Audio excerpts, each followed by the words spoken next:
What if one of the most intimate books in the Bible is also one of the most misunderstood? There are no battles, no miracles, no long sermons, no dramatic journey through the wilderness. Instead, there are two people in love.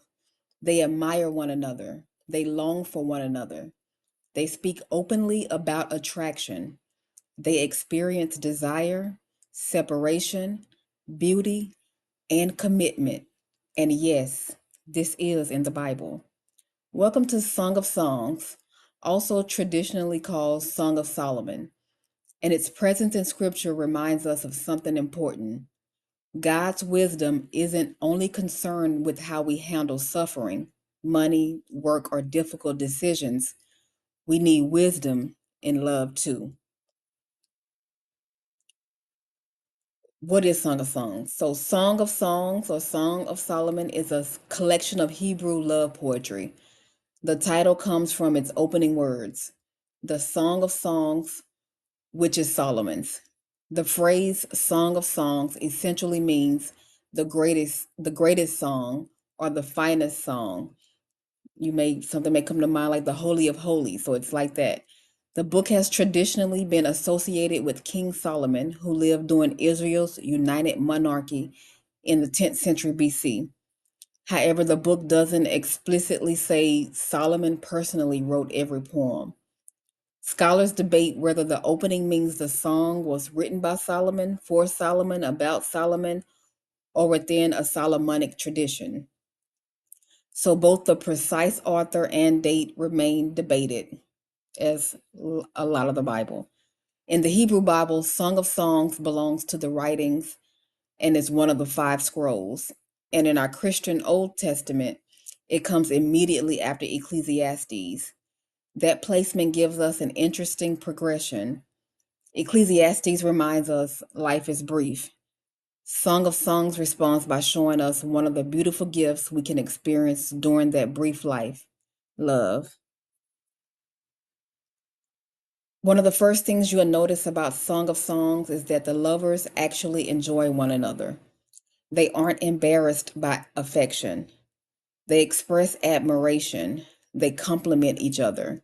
They long to spend time together. They delight in each other's presence. And both the man and the woman have a voice. That's significant. The woman isn't merely an object being admired. She speaks, she desires, she chooses. She expresses what she finds beautiful in the man she loves. Song of Songs presents romantic love as something beautiful rather than inherently shameful. Sometimes we spend so much time talking about what relationships shouldn't be that we forget scripture can also show us something worth celebrating. Healthy affection, mutual delight, respect, companionship. Love isn't merely something to avoid getting wrong, it's something worth learning to do well. Song of Songs is surprisingly open about desire. These two people are attracted to each other. There is physical beauty, longing, romantic intensity, but throughout the book we encounter a repeated warning. Do not awaken love until the proper time. That's fascinating. The book doesn't describe desire as evil. Instead, it treats desire as powerful, and powerful things require wisdom. Our culture often gives us two extremes. One says desire is shameful, suppress it. The other says if you desire something, pursue it. Song of Songs offers something wiser. A desire can be good and still require the right timing. Not everything we feel needs to be acted upon immediately. Sometimes maturity means recognizing this may be good, but is this the right time? Very important. So if you've ever read Song of Songs, you've probably noticed the compliments, and some of them sound interesting to modern ears. Comparing someone's hair to a flock of goats probably isn't going to work on most dating apps today. But underneath the ancient imagery is something beautiful. These people notice each other. They don't simply assume the other person knows how they feel. They say it. They communicate admiration. They make the person they love feel seen. And that raises a question for us. Do the people we love know they're valued? Not because we assume they know, but because we've actually told them. Relationships can slowly become places where criticism is spoken, but appreciation is assumed. Song of Songs gives us another picture. Love notices, love appreciates, and love learns how to speak value. Maybe one of the simplest ways we can love someone well is making sure they don't have to guess that they matter to us. Song of Songs isn't simply one uninterrupted romantic celebration. There are moments of searching, waiting, distance, longing. The woman searches for the one she loves. There are moments when presence becomes absence and love feels the distance. That's important because real relationships aren't lived entirely in perfect moments. Sometimes love includes waiting. Sometimes it includes missing someone. Sometimes it requires seeking, repairing, and choosing one another again. Healthy love isn't proven by the absence of difficult moments. Sometimes it's revealed in how we respond to them. Do we withdraw? Do we punish? Do we manipulate or do we communicate, seek understanding, and remain willing to repair what has been strained? Love isn't only about finding someone. Sometimes it's about continuing to choose them. Near the end of Song of Songs, we reach one of its most powerful statements. The book says that many waters cannot extinguish love. Floods cannot sweep it away. And if someone offered all the wealth of their house for love, that offer would be rejected. Why? Because genuine love isn't merchandise. You can't buy it. Money can buy gifts, experiences, comfort, access, status, but money cannot manufacture genuine devotion. And this connects beautifully with Ecclesiastes. Ecclesiastes showed us someone who had wealth, achievement, pleasure, possessions, and influence, and still discovered that those things couldn't provide ultimate meaning. So go back and watch that video.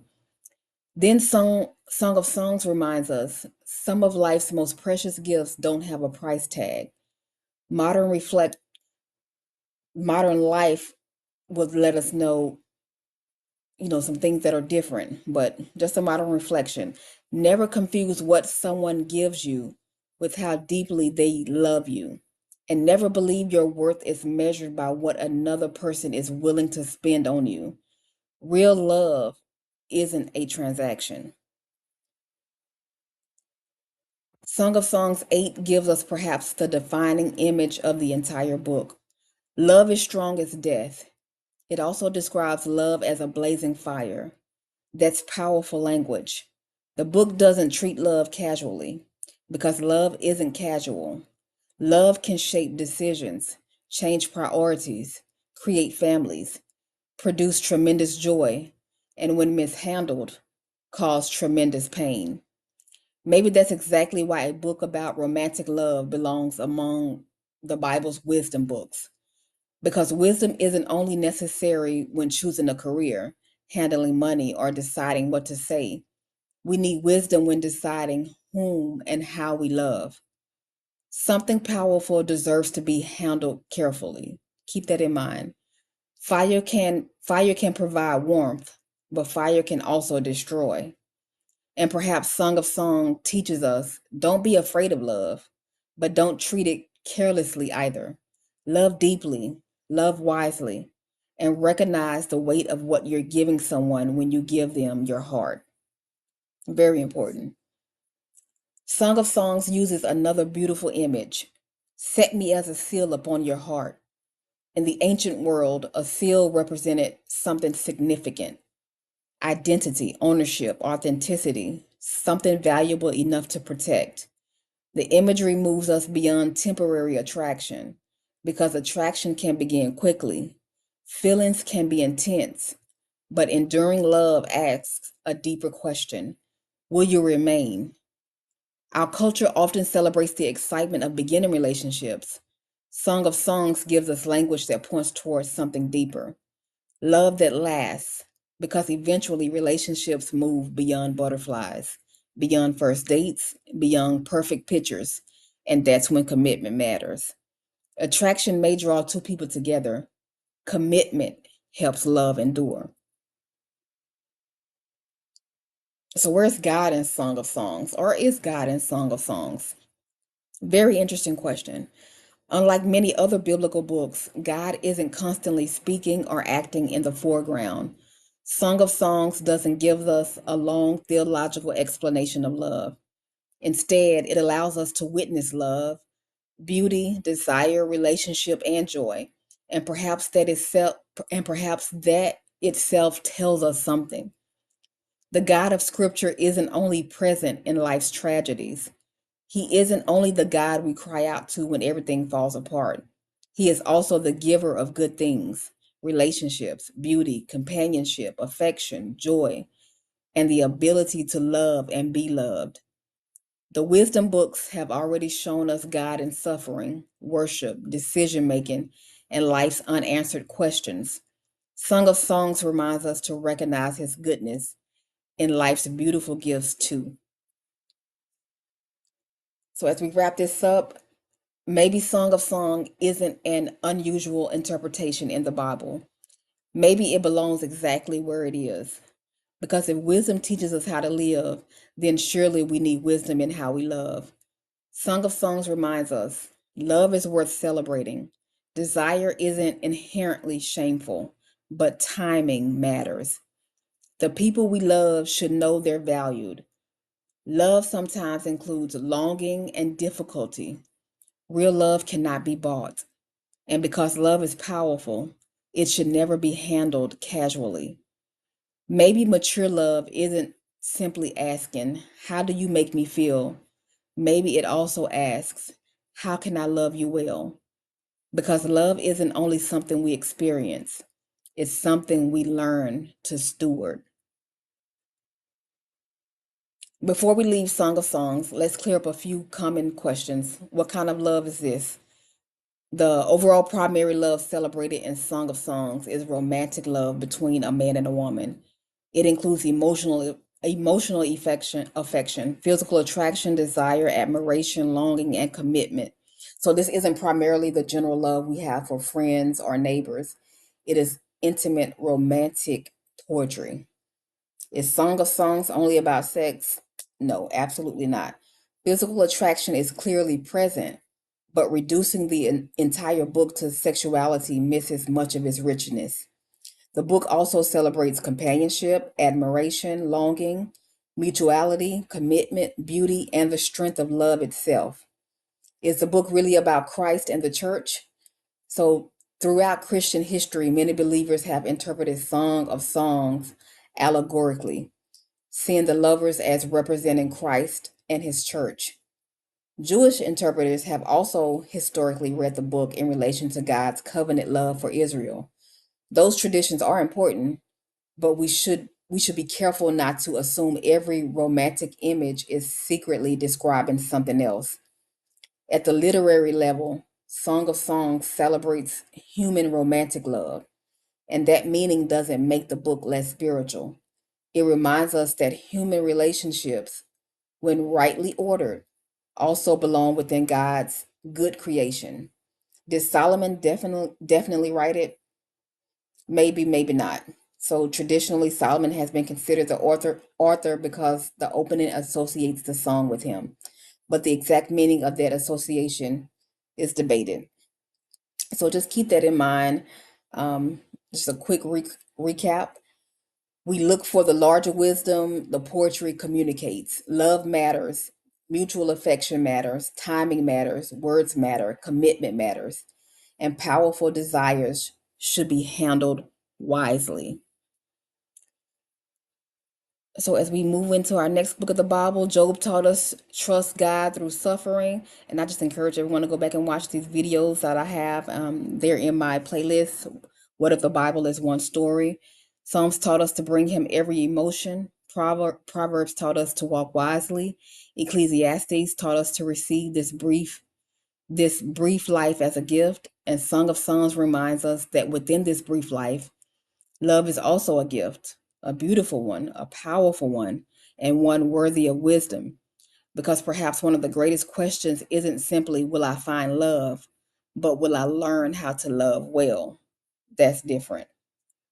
So we'll be transitioning into Isaiah, and our journey takes a major turn. We travel through the books of wisdom, and next we enter the prophets. The world of Isaiah is different. Kings rise, nations threaten, judgment approaches. God's people have wandered, and yet, in the middle of warnings about sin and judgment, we begin hearing extraordinary promises of hope. A child will be born, a servant will suffer, a king will reign, and salvation will reach farther than Israel could have imagined. Songs of Songs has shown us the beauty of power, shown us the beauty and power of human love. Isaiah will turn our attention towards something even greater, the relentless, redemptive love of God.